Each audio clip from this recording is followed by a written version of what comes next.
Magandang araw kaibigan! Tuloy po kayo sa Felicidad's Channel.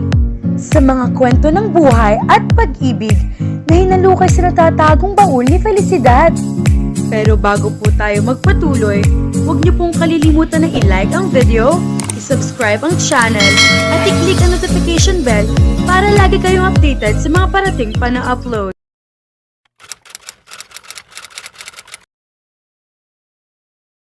Abay, dapat mo nang kalimutan si Gray kung ikakasal na pala siya, sabi ni Ellie. Biyaheng Quiapo, balik-balik ang ruta nito. Nagbolontaryo siya na maging konduktora nito para kahit paano ay may kitain siya. Saan daw ba gaganapin ang kasal? Muling tanong ni Ellie nang huminto ito para magbaba ng pasahero. Sa bahay raw ng tiyahin ni Kisha sa Kainta. Ah, okay. So anong plano mo? Aatan ka ba? Hindi ko nga alam eh. Kung ako sa'yo, huwag ka nalang umattend, lalo ka lang masasaktan. Gusto ko rin kasing makita yung babae, saka umuo na ako kay Gray. Naka-oo ka na pala, edi ikaw ang bahala. Pwede mo ba akong samahan? Sus, ikaw na lang, sayang lang ang araw ko kung hindi ako mamamasada.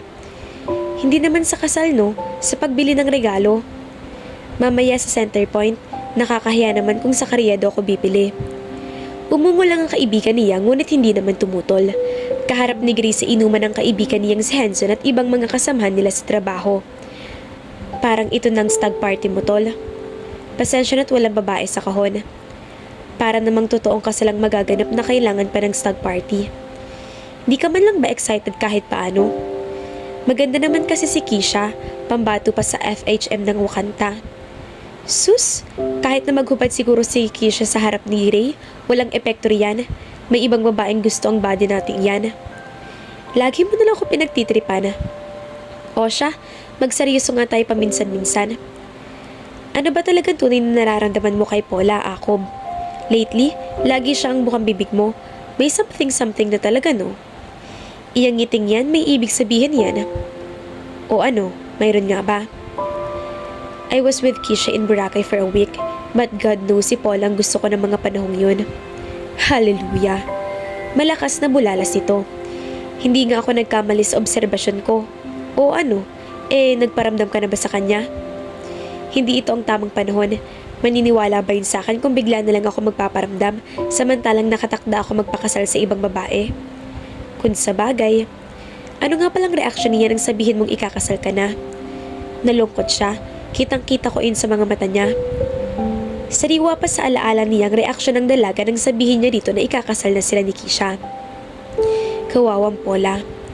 Kung ako na lang sanang natipuhan niya, hindi sana siya nasasaktan. Ang gwapo ko pa. Hulul, asa ka pa. At kahit siguro ikaw nagustuhan nun, hindi ka uubra sa akin. Kilala ko na lang di ka ng bitukat kulay ng hasang mo. Hulul, ni dulo ng daliri ni Paula hindi mo mahawakan. Sisiguruhin ko yan. Seryoso mo naman, dude. Nagkatawanan ng tatlo habang siya ay napailing na lamang. 10:00 ng gabi nang matapos ang inuman nila. Pero sa halip na sa bahay dumiretso ay natagpuan ni Gray ang sarili na nasa harap ng gate ni Paula. Nakatayo lang siya roon at nakatanaw sa direksyon ng silid ng dalaga. Kanina pa pabiling-biling sa kama si Paula. Hindi siya makatulog hanggang sa hindi na siya nakatiis at bumangon. Saka binuksan ang bintana para magpahangin. Pagsilip niya sa ibaba, ganoon na lang ang pagkagulat niya nang makita sa labas si Gray. OMG, sambit niya sa sarili, saka nagmamadaling lumabas ng silid. Gray, anong ginagawa mo riyan? Magandang gabi, Paula. Kumunot ang noon niya habang binubuksan ang gate. Lasing ka ba? Hindi, nakainom lang. Mukhang naparaming inom mo ah. Hindi ah, makakapagpamaneho pa ba ako papunta rito kung lasing ako? Saan ka ba galing? Saan ka nakipag-unuman? Kay Henson, kasamang tropa. Naistorbo ba kita? Hindi naman. Mabuti na lang pala't napasilip ako sa bintana kanina. Si Aling Lina. Huwag mong sabihin siya ang pakay mo? Hindi. Tulog na ba siya? Oo, kanina pa. Alam mo naman yun, hindi pa tapos ang 24 oras ay nananaginip na ng headline bukas. Kung ganoon, baka pwede kitang iyain magpahangin sa labas? Nandito na tayo sa labas ah. Maglakad-lakad muna, ibig kong sabihin, para mawalang pagkahilo ko. Sandalit magpapalit lang ako ng damit. Mabilis na tumalilis siya at pagbalik niya ay nakamaong shorts at baby t-shirt na siya. Okay, ready na. Tara. Nabigla siya nang biglang akbayan siya nito. Gusto niyang ilayo ang katawan pero hindi niya nagawa dahil gusto naman iyon ang kanyang puso. Naglakad siya palayo ng bahay. Kapag may nakakasalubong silang kakilala sa daan, kinakabig niya palayo sa kanyang balikat ang kamay nito pero aakbay uli ito sa kanya kapag nakalampas na ang tao.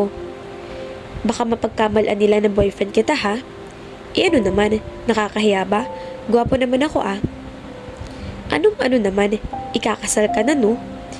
Hindi naman niya napigilan ang pagkirot sa kanyang dibdib. Naalala na naman niya iyon, hindi ito nakasagot. O ano, magkape muna tayo? Sige. Pagpasok nila sa loob ay pinaupo siya nito sa sofa sa sala. Pagkatapos ay dumiretso ito sa kusina para magtimpla ng kape. O itong kape mo. Dito pala tayo pupunta sa bahay mo, sana sumakay na lang tayo sa kotse mo. Magta-tricycle na lang ako pag uwi. Hindi kita pa uwiing mag-isa. Kinuha kita tapos mag-isa kang uuwi.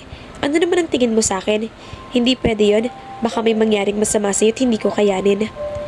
Para namang syota mo ako kung makapagsalita ka. Sumeryoso ang mukha nito. Alam mo ba kung anong gusto kong gawin bukas? Gusto ko pumunta sa isla. Kasama ang jowa mong si Kisha. Hindi siya. Ikaw. Para maging tagabitbit ng mga gamit mo? Hindi. Gusto kong makasama ka maghapon. Na tayong dalawa lang. Nagkukwentuhan. Nagtatawanan. Nagkukulitan. Biglang naging paos ang tinig na sabi nito. I just wanna be with you. Kiss you senseless all day and all night long. Nanlaki ang mga mata niya at naging eratiko ang tibok ng puso. Hindi niya alam kung paano sasagot nito. Halos himatayin siya nang dumaiti ang mga labi nito sa kanyang mga labi. Tama bang nangyayari? Hinahalikan siya ni Gray. Paula. Paula. Nang ibuka niya ang bibig para patigilin sana ito sa ginagawa, sinamantala naman ito iyon. Mabilis na pumaloob ang dila nito sa kanyang bibig. Ang matikman kahit minsan ang tamis ng halik nito. Gray. Tuluyan na niyang binitawan ang hawak na bimpo. Ipinulot niya ang dalawang kamay sa batok nito at kahit iyon, ang unang pagkakataon na nahalikan siya, hindi naging mahirap para sa kanya ang tugunin ng mainit na halik nito. Kinabig nito ang kanyang baywang gamit ng isang kamay, dahilan para lalong magdikit ang kanilang mga katawan. Napapikit siya sa kakaibang emosyon na nararamdaman niya. Lalo pang lumalim ang halik nito. Ang isang kamay nito ay dumapo sa kanyang dibdib. Para siyang lalagnatin na ewan. Hindi nagtagal ay dumako ang palad nito sa kanyang dibdib. Pati yata talampakan niya ay nag-init. Paula. Mabilis na itinaas ito ang suot niyang pang-itaas. Paula? Hindi niya kayang salubungin ang titig nito. Hindi dapat nangyari iyon, Gray. I know, and I'm sorry. Hindi ko lang napigilan ang sarili ko. Hindi yata tama na nagpunta tayo rito. Mabuti pa'y umalis na tayo. Tumango siya, wala silang imikan habang pauwi. Paula, galit ka ba? Hindi. Hindi ko sasabihin na pinagsisihan kong nagawa ko. Hindi ko na lang napigilan ang sarili ko kanina dahil mahalaga ka sa akin. Hindi ba na yun ang direktang inaasam niya na marinig mula rito na kontento na rin siya. Ginitian niya ito na sinuklian ito ng isang mahigpit na yakap. Hindi niya mapaliwanag pero ramdam niya na waring kakaiba ang yakap ng inang binata. May dalawang teenager na nagiinuman sa tapat ng isang tindahan malapit sa eskinitang dinaanan nila. Pare, tagay muna. Kilala mo sila? Hindi. Akmang lalampasan nila ang dalawa pero iyong isang panglalaki na mas mataba sa dalawa at naninigarilay humarang sa dinaraanan nila. Pre, may tolfing dumadaan dito sa teritoryo namin. Talaga? Kailan pa? Mababakas ang pagkairita sa tinig ni Gray. Walang sindak o pangimiman lang sa mukha nito kahit papalapit ang iyong lalaking hubad paro. Tara na. Relax lang. Kung wala na kayong pambili ng alak, mabuti pang magsiuwi na kayo. Ah, ganun? Pinitik ng maton palayo ang hawak na sigarilyo sabay angat ng kamay at uupakan sana ng gwapong mukha ni Gray. Pero naging mabilis ang kilos ng huli at naunyahan agad nito na suntok sa tiyan. Gray, tama na. Umalis na tayo rito. Sumugod na rin ang isang panglalaki. Akmang uunjan dito ang suntok ni Gray pero umangat naman ang isang paa at sulit na pasapol sa tagiliran ng kalaban. Gray, tama na. Nang saglit na lingunin siya nito ay natsampuhan ito ng matabang lalaki at nadali sa mukha. Muntik pa tuloy mapasubsob si Gray. Gray, okay ka lang?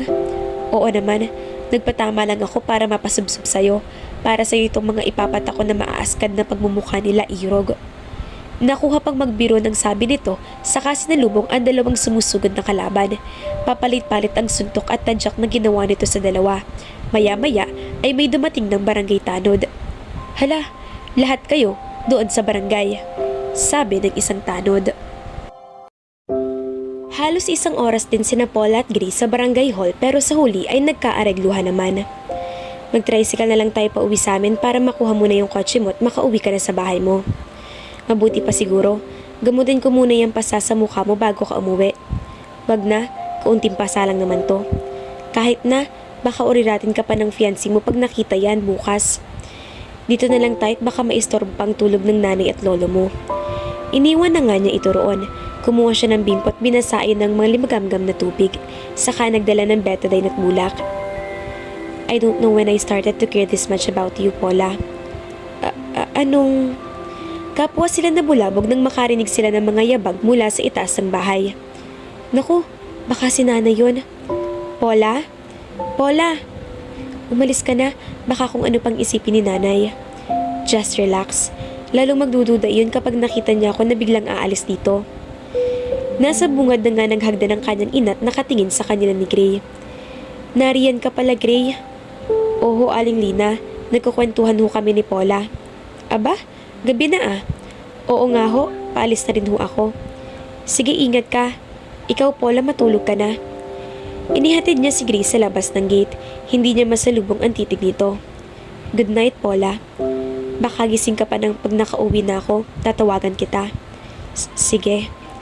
Nang makahiga sa kamay, naisip niya na hindi na yata tamang nangyayari sa kanila ni Gray. Ikakasal na ito. Kaya nang tumunog ang cellphone caller at ang si Gray ang caller, ay pilit na inignoran niya ito. Nakahiga ka na? Oo. Matagal na hindi ito nakaimik sa kabilang linya. Gray, nandyan ka pa? Yeah. Pasensya na sa nangyaring gulo kanina ha. Nadamay ka tuloy. Okay lang. Ako nga nag-aalala sa'yo eh. Kung hindi mo nalang pinatulan ng dalawang ungas na yun, hindi ka sana nasaktan. It's okay. Anyway, good night, Paula.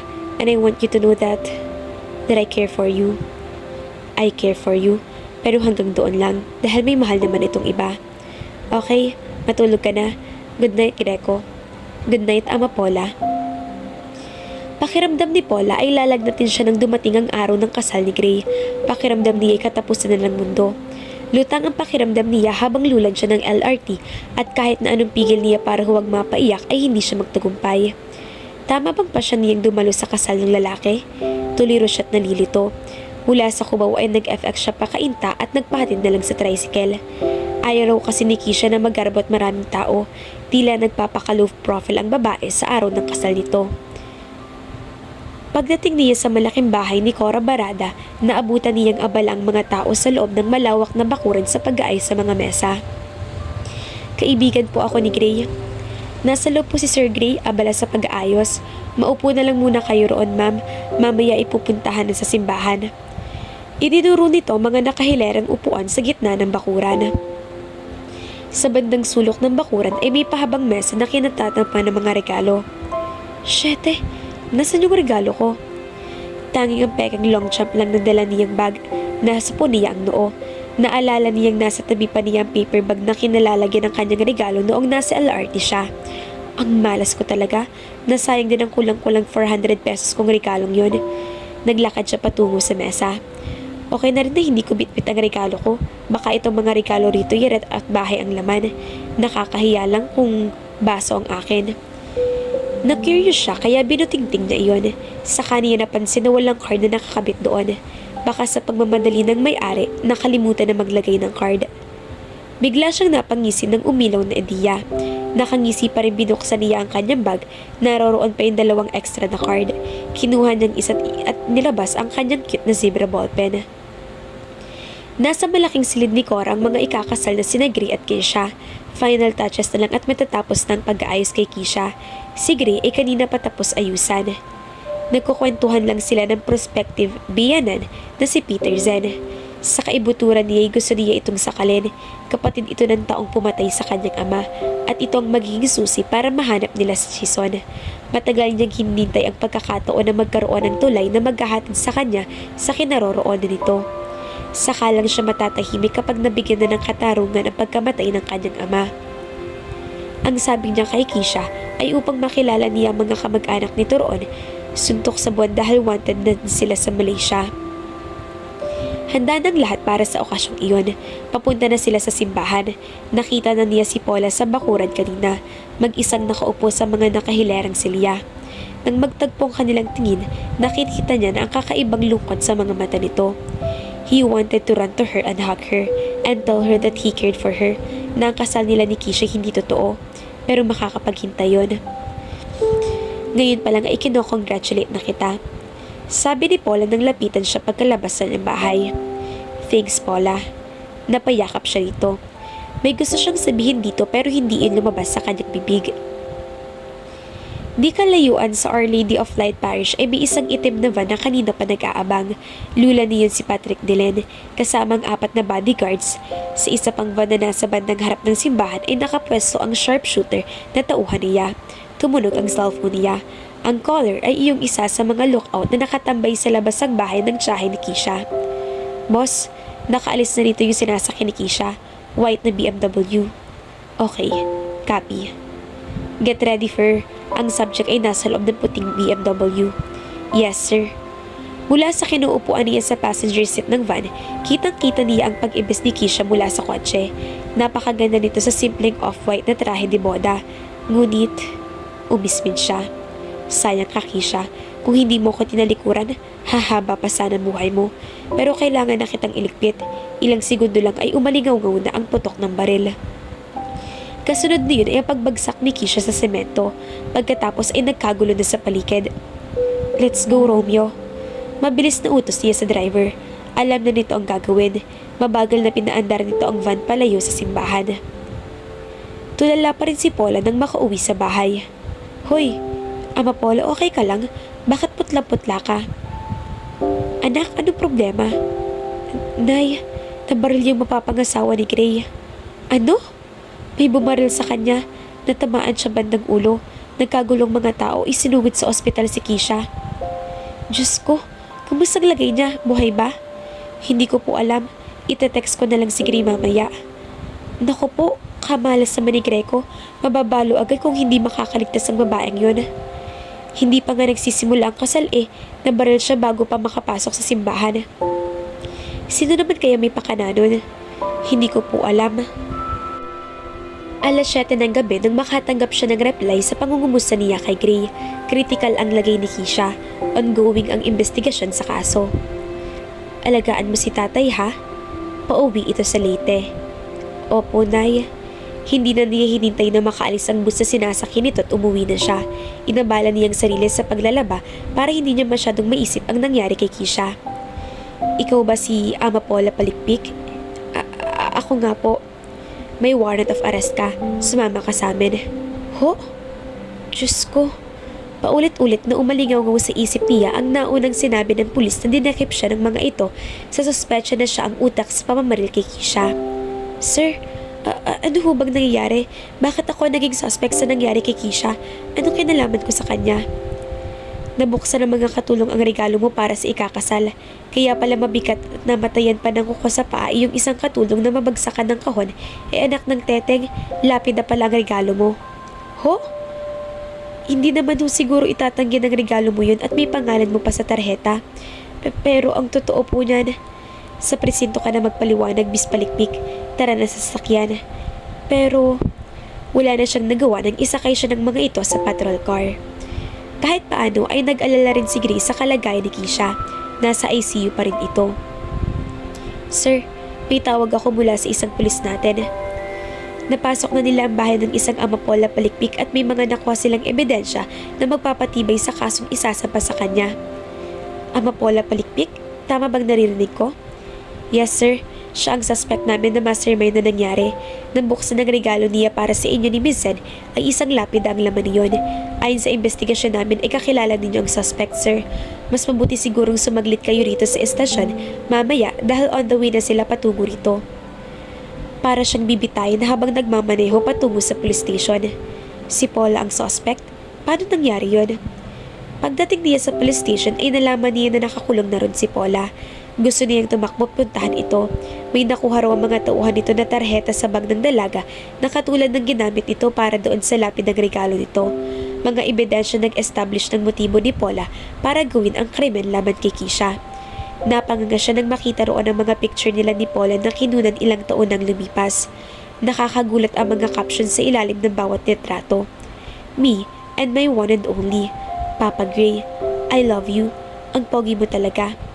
Namula siya sa huling nabasa. Kuha ayon na nakatapis lang ng tuwalya.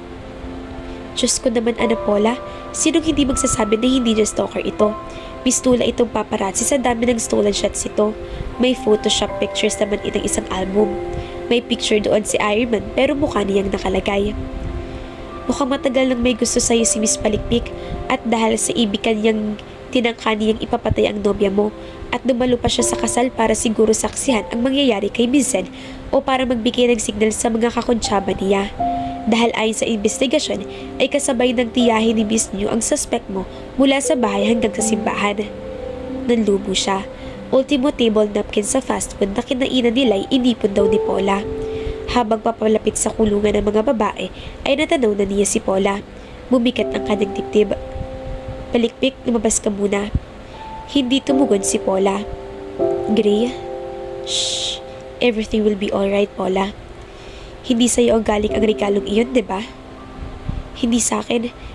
Naiwan ko ang regalo ko sa LRT at nang makita ko yung regalo na yung semester na walang card, nilagyan ko ng card at kunwari ay galing sa akin.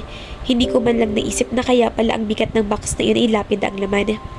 Gray, hindi ako kriminal. Ayokong makulong. Hindi ko kayang magpapatay ng tao. Sino naman ang uutusan ko? Saan ako kukuha ng ibabayad? Saka, basta, hindi ko kayang gawin yun. Tara, doon tayo mag-usap. Hindi ko magagawang ibinibintang nila sa akin, Gray. Ni hindi pa nga ako nakakakita ng tunay na baril. Ano ba namang buhay ito? Alam ko yon. Sana'y nakinig na lang ako kay Ellie nang sabihin niyang huwag na akong pumunta sa kasal ninyo. Kung sinunod ko siya, hindi ako madadapit sa problemang to. Humagulhol ito. Tinangka niyang hawakan ng kamay nito pero mabilis na pumiksi. Napaka-masokista ko. Nagawa ko pang dumalo sa kasal mo kahit na alam kong masasaktan lang ako pero hindi sa paraang ganito. Tinitigan ni Gray ng mataman si Paula. Hindi niya maipaliwanag ang nararamdaman niya ng mga sandaling iyon. Talaga bang mahal mo ako, Paula? Huwag kang mag-alala, Gray. Nalusaw ng anumang pagnanasa ako sa iyo sa sandaling napasok ako sa kulungan na to. Siya nga pala, bakit Gray ang tawag ko sa iyo? Hindi ba't ikaw si Adielo Oriola? Sabi pa nito. Paula, listen. Marami kang dapat malaman tungkol sa akin pero hindi ito ang tamang panahon. So, niloko mo ako ganun? Nagsinungaling ka sa tunay mong pagkatao sa amin ni nanay at ikaw talaga si Adelio Oriola? Hindi si Greco Acob? Kung sa bagay, sino ba naman ang mag-iisip na totoong pangalan na ang Greco Acob? Sino rin bang mag-iisip na may pangalan palang Amapola Palikpik? Pinaningkitan niya ito ng mga mata. Hindi alam ni nanay ang nangyari sa akin at naiwang mag-isa si Lolo Ingo sa bahay. May isang tawag ako na pwedeng gamitin pero nang kontakin ko ang cellphone mo ay busy ang linya kaya nasayang lang iyon. So baka pwedeng puntahan mo si Ellie para sabihin ang nangyari sa akin. Alam na nun ang gagawin. Minsan ang nakalapit sa pau iyon nung nagkakasong tatay niya. At pakisabi na rin na pakibantayin muna si Lolo. Pakitawagan na rin si nanay. Ikaw na lang ang bahalang magpaliwanag. Oo, ako ang bahala, Paula. Marami pa tayong dapat pag-usapan. Papasok na ako sa loob, Greco. Umalis ka na. Paula. Tumayo siya't hinabol ito. Pero sumiksik na ito sa sulok ng selda at tumalikod sa kanya. Mabigat ang dibdib na lumayo ito siya roon. Gustuhin man niyang manatili para i-comfort ito, kailangan na niyang kumilos. Marami siyang dapat gawin. Kailangang mailabas niya si Paula roon sa lalong madaling panahon. Kamusta ang kondisyon ni Miss Zen? Critical ang lagay niya, sir. That's too bad. Hindi dapat nadamay itong si Keisha. I know, pero ang malaking ko problema ngayon ay ang kaibigan kong si Amapola Palikpik. Siya ang suspect bilang mastermind sa pamamaril kay Kisha. Nasa custody siya ngayon ng Cainta Police. What? Sir, gusto kong tutukan ang kasong ito. Inosente si Paula. Hindi siyang utak ng pamamaril kay Kisha. Wala siyang kakayahang gawin iyon. Alam ko, Akob, si Delan lang ang posibleng nasa likod niyon. Tayong magbibigay ng abogado kay Miss Palikpik. Salamat, sir. Hindi na niya pinahaba ang kanilang usapan dahil nag-aalala siya kay Lolo Ingo. Kailangan na niyang mapuntahan si Ellie at matingnan na rin ang abuelo ni Paula. Mahigpit na yakap sina Paula at Ellie nang dalawin siya ng huli sa kalungkunan. Nakiusap ako kay nanay na siya munang magbantay kay Lolo Ingo. Namili rin ng mga pagkain si Gray bago pumunta roon kaninang hapon. Nakokonsensya siguro. Galit ka ba kay Gray, Paula? Walang kasalanan si Gray dito. Napakagatlabi siya at namuuna naman ang mga luha.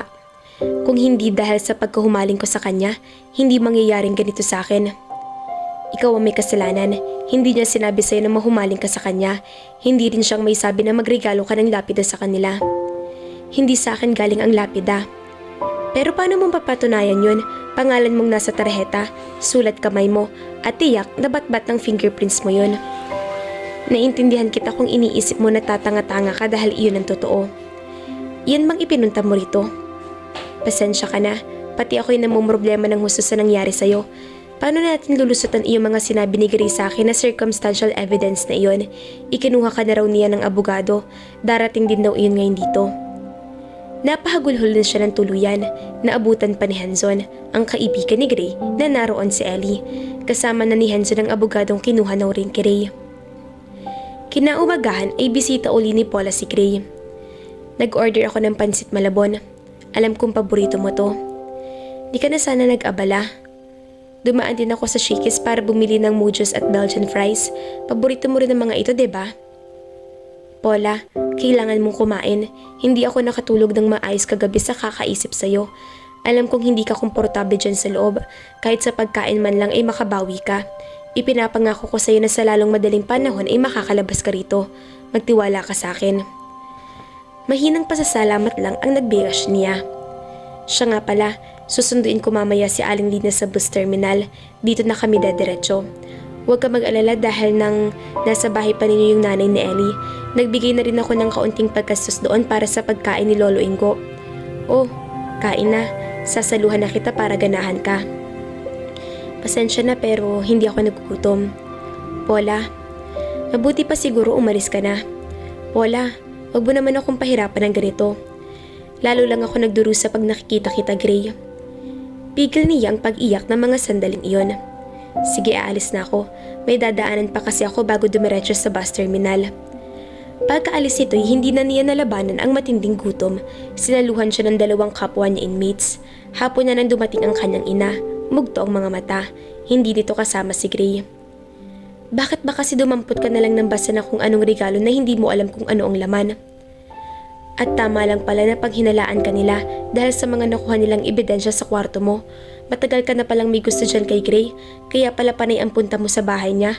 Kaibigan ko no pero pinagnanasaan mo pala. O ngayon, anong napala mo? Napaiyak siya. Paano ka ngayon makakalabas ng kulungan? Pwede ka naman daw piyansahan pero saan naman tayo kukuha ng ganoon kahalaga? At hindi birong kasong kinakaharap mo, Amapola, frustrated murder, at magiging murder kung mamamatay sa ospital ang babaeng yon. Nay, inosente ako. Naniniwala ba kayo na kaya kong gawin iyon? Hindi natin pwedeng kalubugin ang tita Anat mo dahil sa kalagayan niya ngayon. Ni ayaw ko ngang ipaalam sa kanyang tungkol sa napasok mong gulo. Diyos ko, Amapola. Nay, ayaw kong tumagal dito. Tulungan niyo ako, Nay. Paano? Ano gagawin ko? Kung pwede nga lang mag-hold up ako ng bangko ng ganun kadali, ginawa ko na. Ang laki ng problemang idinulot mo, Amapola. Mauuna pa yata ako mamatay kaysa dun sa Kisha na yun sa problema sa'yo. Nay, hindi ko ito ginusto. Umungal na lang ito at umiyak na naman. Nag-i-emote pa rin ang kanyang ina nang dumating si Gray. Ihahatid ko na po kayo, Aling Lina. Sige. Walang kangiti-ngiting tugon ng nanay niya sa bintana. Alam ni Paula na hindi man makatarungan para kay Gray ay nadama pa rin ito sa hang-ups ng nanay niya. Kinabukasan, alas 9 pa lang ay dumating na ang binata roon. Hindi niya ito hinarap at hindi tinanggap ang dalang pagkain para sa kanya. Takang-taka si Avelina ng umagang iyon nang may dumating na lalaki mula sa Pacific Bank, ang bangkong pinagtatrabahuhan ni Gray. May kakapalan ang sobre na iyon at may hinala siya na perang laman iyon. Para sa akin to? Kayo ho ba si Avelina Palikpik? Ako nga, pero pakibirmahan na lang po itong resibo. Ano bang laman ito? Buksan niyo na lang ho, ma'am. Dito na lang po kay pumirma. Nagpaalam na ito pagkatapos niyang pumirma. Bigilang hiningang binuksan niya ang sobre at nanlaki ang mga mata niya nang makitang perang laman niyon. Sandamukal na lilibuhin. Juan de la Cruz ang pangalan ng sender at may note lang doon na para iyon sa pampiyansi ni Paula. Ang iba'y panggastos nila. Matagal siyang napako sa kinatatayuan, parang saglit na nawala siya sa wisyo. Nang mahimik ang sarili ay tumakbo siya patungo sa bahay ni na Ellie. Elias, pwede mo ba akong samahan kay Paula at may sasabihin din akong mahalaga sa'yo? Sige po, Aling Lina, tatapusin ko lang ang pagkain ko at magbibihis agad ako. Saluhan niyo na kaya ako. Wag na.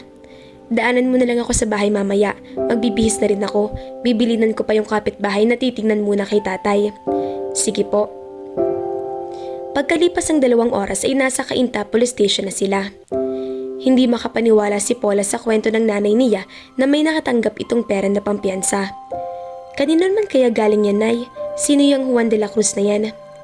Iyan din ang tanong namin ni Elias kanina pa. Sinong ba sa magbibigay ng ganyan kalaking halaga sa panahong ito?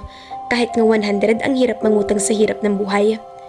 Hay nako, huwag na natin pahirapan ang sarili natin sa kakaisip kung sinong taong iyon at ipagdasal na lang natin na sana ay lalo siyang pagpalain. Ang mabuti pa'y kontakin na natin yung abogadong ibinigay ni Gray at makipag-usap sa hepe para mapiyansahan ka na't nang makauwi ka na. Parang kasinlaki ng troso ang tinik na nabunot sa kanyang dibdib ng mga sandaling iyon. Sige, Nay. Wala pang 2 oras ay dumating na si Attorney Sulit at nailabas na siya ng kulungan. Palabas na sila nang dumating si Henzon. Parang hindi ito nagtaka nang malaman mula sa nanay niya na nakapagpiyansa na siya. Ihahatid ko na kayo pa uwi sa Palumpok. Wag na. Salamat na lang. Nang nagdaang gabi ay ipinangako niya sa kanyang sarili na iiwasan na niya ng tuluyan si Greco at kasama sa pag-iwas niya rito ay ang hindi pa kikisalamuha sa mga taong malapit din dito, maliban na lang kay Attorney Sulit. Para hindi na kayo mag-commute. Sanay naman kami mag-commute maaabala ka pa, Henzon. Binalingan niya si Elias at ang nanay niya kapag kuwan. Tara na. Salamat ha. Sabi niya na bahagyang nginitian ito. Hindi pa parang naging bastos ka kay Henzon, Paula? Napabuga siya ng hangin. Ayoko lang na may tatanawin na dagdag na utang na loob sa kanila ni Gray. Mula ngayon ay kakalimutan ko na si Gray. Siya ang dahilan kung bakit ako nagkaganito. Napakagat-labing tura niya. Bumuntong hininga na lang ang nanay niya habang si Alice ay walang kaimik-imik at sa ibang direksyon nakabaling ang tingin. Kalalabas lang ni Gray mula sa NBI headquarters. Brad, pabalik na ako sa office. Hindi pumayag si Paula na magpahatid sa akin sa Sampaloc. Ha? Bakit? Ewan, parang galit sa akin eh. Hindi siya nakapagsalita. Pero huwag ka mag-alala, maayos naman ang lahat. Mabuti naman, uwi muna ako sa bahay at magbibihis. Saka ako dediretso sa ospital para bisitahin si Kisha. Kahapon pa ako hindi nakakapunta roon. Naintindihan kita, Tol. O siya, text-text na lang. Okay, salamat sa pagpunta mo sa Cainta kahit na hindi tinanggap ni Paul ang alok mo. Wala yon, what are friends for? Alas 2 ng hapon nang makarating siya sa ospital. Nagtaka siya nang hindi na madatnan si Kisha sa ICU kaya dumiretso siya sa bahay ng tita nito. Saan niya dinala si Kisha? Sir, patay na po si Ma'am Kisha. Hindi niyo ho ba alam? Ganoon na lang ang pagkagulat nila na manhid ang katawan niya. Bakit hindi itinawag sa kanya nila Peter at Crisanta? Hindi niya alam kung anong mararamdaman. Hindi na bago sa kanya ang manamatay. Hindi na rin bago sa kanya ang mamatayan. Hindi siya magpapakaplasik at sabihin na may puwang sa puso niya si Kisha. Pero hindi ito masamang tao. Maaring pamangkin ito ng taong itinuring niyang mortal na kaaway. Pero hindi masamang tao si Kisha Zen. Hindi nito deserve na mamatay. Sige po sir, may gagawin pa ako. Akmang tatalikod na ito pero mabilis niyang napigilan. Teka lang, nasaan siya? Saan nakaburol? Inuwi na po sa Zamboanga kaninang umaga, sir. Sige po, papasok na ako sa loob. Pero marami pa akong gustong itanong. Nasaan si Tita Crisanta? Hindi ko makontak ang cellphone niya. Bakit walang nagsabi sa akin na patay na si Keisha? Hindi na sumagot ang maid at tuluyan nang isinara ang gate. Nalilito pa rin siya nang dumating sa Tamaraw Unit Headquarters sa Sampaloc. Sir, patay na raw si Keisha. Sa lubong ng mga kilay na sabi niya, rattled pa rin siya sa nalaman. Hindi ko alam kung ano mararamdaman ko. Nakakalungkot na ganito ang nangyari kay Keisha pero nalilito ako. Siguro'y galit sa akin sina Peter at Crisanta sa dinanas ni Keisha. Ako ang sinisisi nila, lalo't si Paula ang suspect sa nangyari pero naunawaan ko ako. Anyway, huwag kang mawala ng pag-asa tungkol kay Jason San. Ngayong alam na natin na half-brother siya ni Peter Zan. Mas madali na natin siyang matutunton. Magpunta ka sa Zamboanga. Ikaw ang bereaved almost husband, kailangan naroon ka sa burol. Kahit painit siya pwera kanila sa pagdidesisyon sa mga labi ng yumao. Pinamamanmanan ko sina Patrick Delen. Malaki ang role niya bilang scorned boyfriend sa istoryang ito. He is a very dangerous criminal, Akob. Konektado siya kay Barta ng GI. I know, sir. Be careful. I don't want to lose one of my best agents. I assure you, you won't. I'll take your word for it, Akob. Mag-iisang buwan ang lumipas mula nang makalabas ng kulungan si Paula. Hindi naging madali para sa kanyang kalimutan ng tuluyan si Gray at ang karanasan niya sa loob ng selda. Gabi-gabi ay tahimik siyang umiiyak sa kanyang silid. Miss na miss niya na ito. Nagpalit na siya ng bagong number.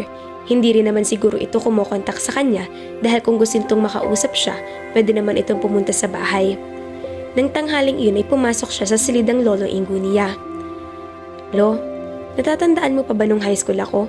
Ikaw ang madalas kong pinagsasabihan ng mga problema ko at ikaw lang ang nagpapayo sa akin. Sana'y hindi ka nagkaroon ng demensya para masabi ko sa iyo ang lahat ng problema ko. Dahang-dahang nagmulat ng mata hanggang sa mapatitik ito sa kanya. Nagising ba kita, Lolo?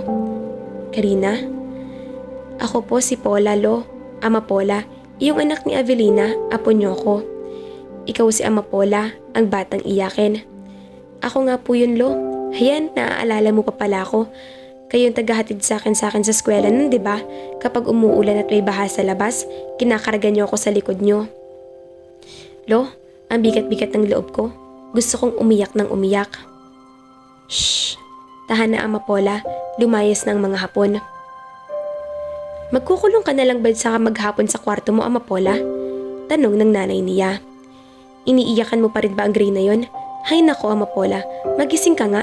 Huwag mong sayangin ang buhay mo sa isang lalaking hindi ka naman kailan iibigin at puro kamalasan ang dadaling sa'yo. Hindi ka pa natuto.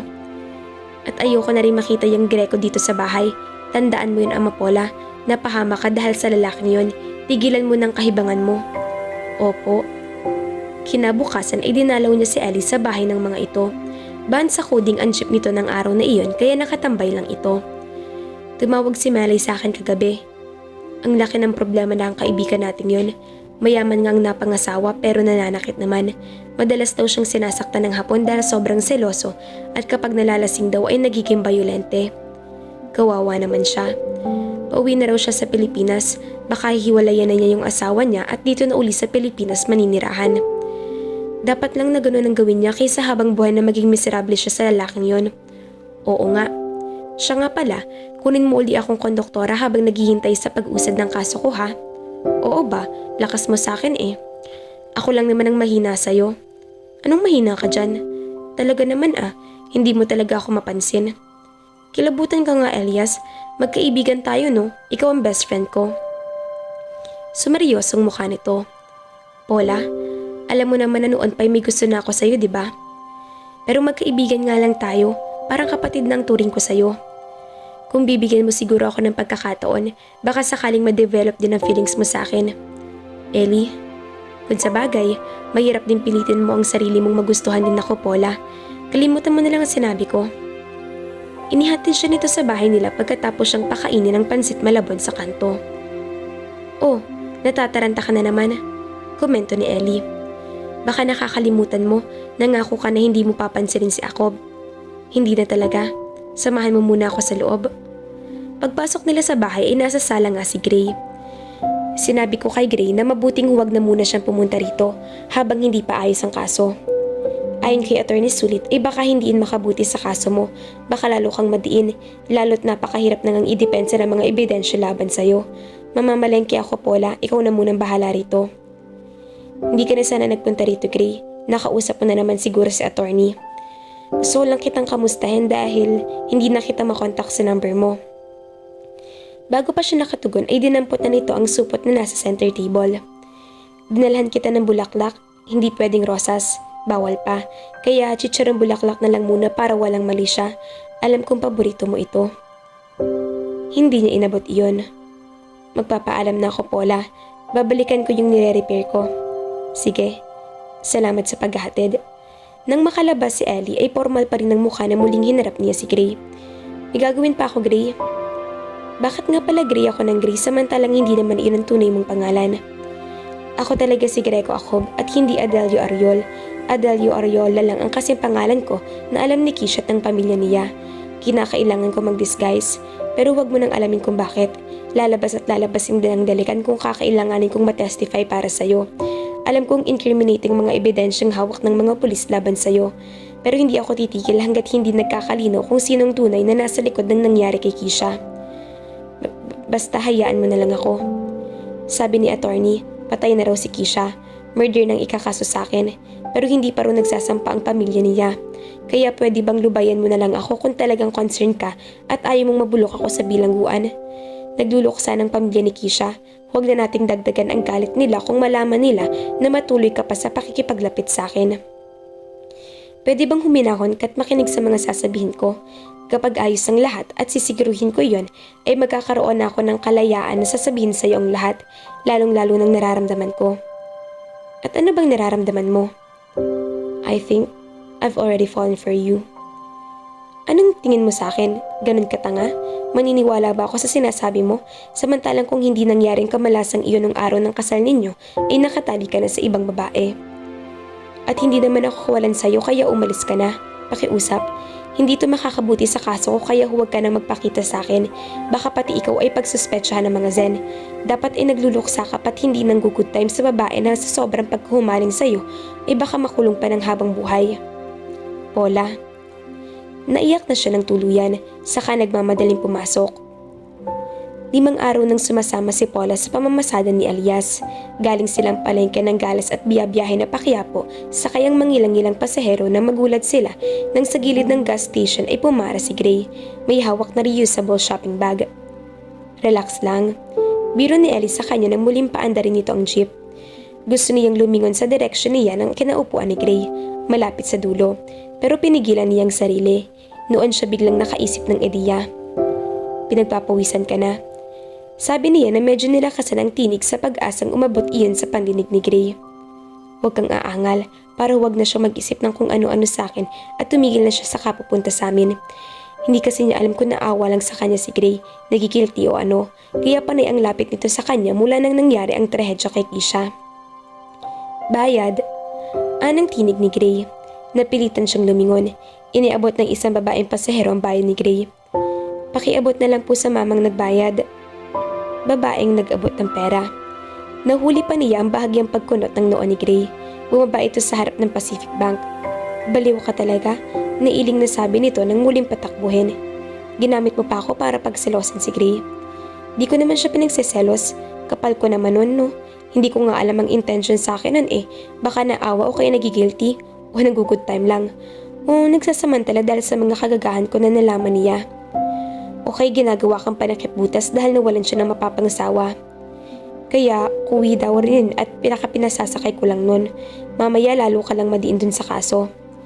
Pasensya na Ellie at salamat dahil lagi ka nandyan para sa akin. Basta, mag-ingat ka lang lagi. Huwag ka nang aanga-anga gaya ng dati para huwag nang maulit yung nangyayari yung sayo. Ngumuso siya at sisikmatan sana ito ng pasabing aanga-anga siya pero natanto niya na ganoon nga talaga siya. Kung hindi ba naman talaga aanga-anga siya, sana'y wala siyang matinding problemang kinakaharap ngayon. Life's biggest lesson, huwag dumampot ng regalo ng may regalo at lagyan iyon ng tarheta na kunwari inanggaling sa'yo.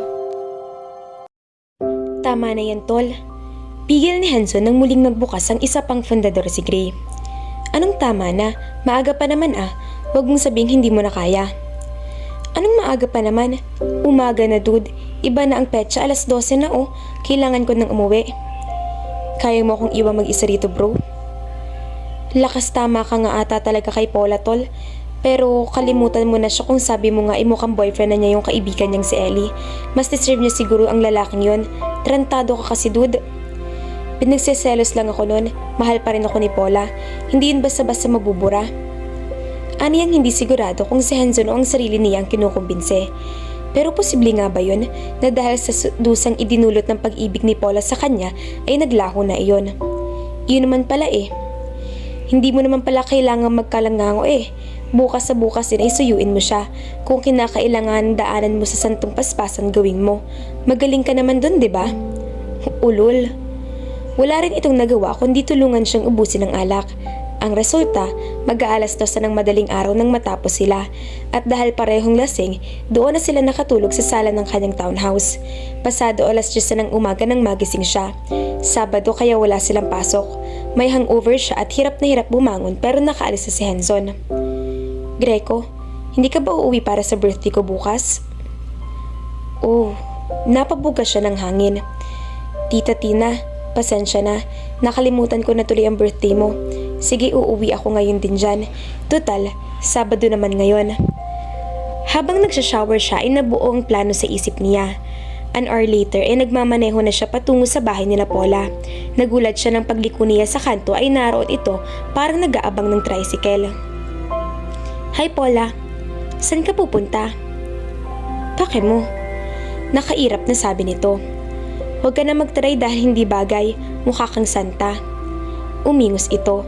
Akmang paparahin nito ang paparating na tricycle pero pinigilan niya ito sa kamay. Paula, ihahatid na kita sa pupuntahan mo. Talaga lang ha? Kung sabihin kong sa Alfonso Cavite ako pupunta, ihahatid mo ako? Perfect, papunta rin ako sa Cavite. Pagkasabi niya, hinawakan niya ito sa sikot, iginaya papasok sa kotse. Ano ba? Sikmat nito sa kanya pero hindi na nakaangal nang makaupo sa passenger seat. Nagmamadaling sumakay na siya sa driver seat at pinaandar ang kotse. Hindi ka rin makulit no? Nakasimangot pa rin na sabi nito. Sinasabi ko na sa iyo na huwag ka nang magpakita sa akin, di ba? Saglit na nilingon niya ito, saka muling itinutok ang tingin sa kalsada. Gusto ko lang bumawi sa aberyang idinulot ko sa iyo. Kung hindi kita inimbita sa kasal na iyon, hindi ka sana napahamak. Ngumuso lang ito. Napangiti siya. This was gonna be one sweet ride. Long but sweet. Brad, naglalagalag ka pa? Hindi ka pa napagod sa magdamag operasyon natin? Bakit? Nagsalubong ang mga kilay nito. Teka, bakit yun ang itsura mo? Para kang namatayan ah. Mas diskeras ka pa ngayon kisa nung namatayan ka ng bride sa simbahan ah. Sabayan mo ko tol. Toma tayo bago matulog. Brad naman, pagod ako at kailangan mo na rin magpahinga. Umiling siya. Kailangan ko lang na makakausap tol. Sige na, tig-isa lang tayo ng Red Horse. Grande? Sa huli, inapapayag din niya ito. Sa balkonahe ng apartment nito sila nag-inuman. Dapat ay masaya ka dahil mahuhuli mo nang pumatay sa papa mo tol. Huwag kang depressed at hindi bagay sa'yo. Galing ako kina Paula. Ang nanay niyang humarap sa akin. Tigilan ko na raw si Paula dahil pupunta na siya sa Amerika sa sandaling mapatunayan na wala siyang kasalanan sa pagkamatay ni Keisha Zen. Ha? Talaga? Kukunin daw siya ng tiyahin niya roon. Patay. Di iiwan ka niya. Ibig bang sabihin yan hindi na kayo nakausap ni Paula? Hindi Hindi ko rin nakuha ang bagong number niya kaya hindi ko siya makausap. Akala ko'y ayos ang lahat sa pag-ita namin. Baka lang kako pagbalik niya dito sa Maynila ngayon ay sa kanya nalaman na kukunin pala siya ng tiyahin niya sa Amerika. Pero siguro naman ay papaalam din niya yun sa'yo, Brad. Magsyota naman kayo, di ba? Sana nga. Susubukan ko pa rin siyang tawagan bukas. Bago ako pumunta sa Malaysia ay magkausap man lang sana kami. Alas 11 na ng gabi nang makauwi siya. Kinaumagahan, ginawa niya ng paraan na makuha ang number ng dalaga sa sari-sari store na may ilod at autoload station malapit sa mga ito. Tinatawagan niya ang numero ngunit naka-off iyon. Mabigat ang loob niya na pumasok sa trabaho. 3 araw ang lumipas. Tuluyan nang hindi nagpakita si Gray kay Paula. Nasasaktan siya dahil ibig sabihin lang talaga niyon na hindi totoong lahat ng mga sinabi nito sa kanya noon. Hindi talaga siya mahal nito. Niloko lang siya nito. Pinasakay at ginawang panakip butas. At maaring ginantihan din dahil sa pagkamatay ni Keisha. kahit hindi naman siya naniniwala na iniisip nitong siya nga ang may pakamana sa krimen na iyon. Nakausap nilang mag-ina si Atty. Sulit kanina. Ibinalita nito sa kanila na na-drop na ang charges laban sa kanya at sa kalusukuyan ay nakapiit ang tunay na salarin na nakabanggit ni Ray sa kanya noon na nasa Cavite sila, ang ex-boyfriend ng biktima na isang negosyante na nagngangalang Patrick Delen. Pupunta sana siya kay Ellie ng gabing iyon para ibalita ritong tungkol doon, pero hapon pa lang ay dumating na ito sa bahay nila. O ano, hindi ka na ba sasama sa pamamasada? Hindi muna siguro. Bakit naman? Siguro'y apektado ka sa pagbabalikan ni Gray at Melay, no? Ibang klase rin naman niyang si Gray, ni hindi pa yata naaagnas ang katawan ng mamatay ng nobya niya. Hayun at may babae na uli. Nagkabalikan sila? Halos hindi lumabas ang mga katagang iyon sa kanyang bibig. Hindi mo alam? Alam na ng buong Sampaloc pero ikaw hindi pa? Nagkukulong ka kasi dito sa bahay ninyo Hindi mo rin binubuksan ang cellphone mo. Text ako ng text sa'yo kahapon pa. Si nanay munang gumagamit ng cellphone ko. Nalaglag yung cellphone niya sa batya habang naglalaba siya. Ayaw nang gumana. Ipinahiram ko na sa kanyang phone ko at wala naman akong importanteng text o tawag maliban kay Atty. Sulit Sila na naman ni nanay nakakausap talaga palagi. Totoo bang nagkabalikan na si Gray at Melay? Oo nga, si Melay mismo nagsabi sa akin. Kung ganun, hindi ka man lang niya dinalaw? Sabi ko kasi sa kanya na pasyalan ka naman. Kilala pa ba ako nun? Saka sa totoo lang, kahit hindi niya ako dalawin ay hindi big deal sa akin. Naku ha, may big deal kapag nalalaman dyan. Kung sa bagay hindi kita masisisi, malaki nang ipinagbago ni Melay. Hindi na siya yung dating kaibigan natin. Hayun nga, siya mismo nagsabi sa akin ang dalawin niya ako kahapon. Nagkabalikan nga raw sila ni Gray. Tinanggap daw uli siya ni Gray. Hihintayin lang daw nila ang divorce si Melay doon sa isang hapon at saka sila magpapakasal ni Gray. Mukhang wala rin naman daw kay Gray yung nangyari doon sa mapapangasawa sana na napatay. Naisakay ko si Melay sa jeep kanina at doon siya sa bahay ni Gray bumaba, Paula. Kakaibang kirot ang naramdaman niya sa nalaman pero hindi siya nagpahalata kay Ellie. Naku, ayoko silang mapag-usapan.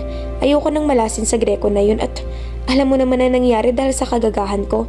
Mabuti na lang at nahuli na yung suspect na pamilya ni Zen sa pagkamatay ni Keisha. Iyong may totoong motibo para ipapatay siya. Ha? Totoo? Wala ka ng kaso? Oo, malaya na ako, Ellie. Nginitian niya ito. Hindi siya makapagsaya ngayon dahil sa masamang balitang nalaman niya. Mabuti naman, Paula. Nakahinga ko ng maluwag para sa'yo. Alam ko namang mapapawalang sala ako, Ellie. Sino ba naman kasing maniniwala na kaya ko magpapatay ng tao? Saan ako kukuha ng pambayad o pambili ng baril na ganoon? Sinabi na ni attorney noon pa na malakas ang laban namin. Kailangan ko lang patunayan ang alibay ko na hindi talaga sa akin yung regalo. Tetestiko ka naman para sa akin kung sakali, diba? Sinamahan mo ako sa center point sa pagbili ng regalo. Ayon pa kay attorney, ay makakakuha rin daw ng kopya ng CCTV sa LRT. Mapapatunayan na totoong sinabi ko sa affidavit ko na may dala akong paper bag na may lamang regalo sana para kina Gray, pero naiwan ko doon. Pumasok ako na may dalang paper bag pero lumabas ng tren at bumaba ng station na wala nang dala. Malaking tulong din iyong CCTV sa salon ng Tita Keisha.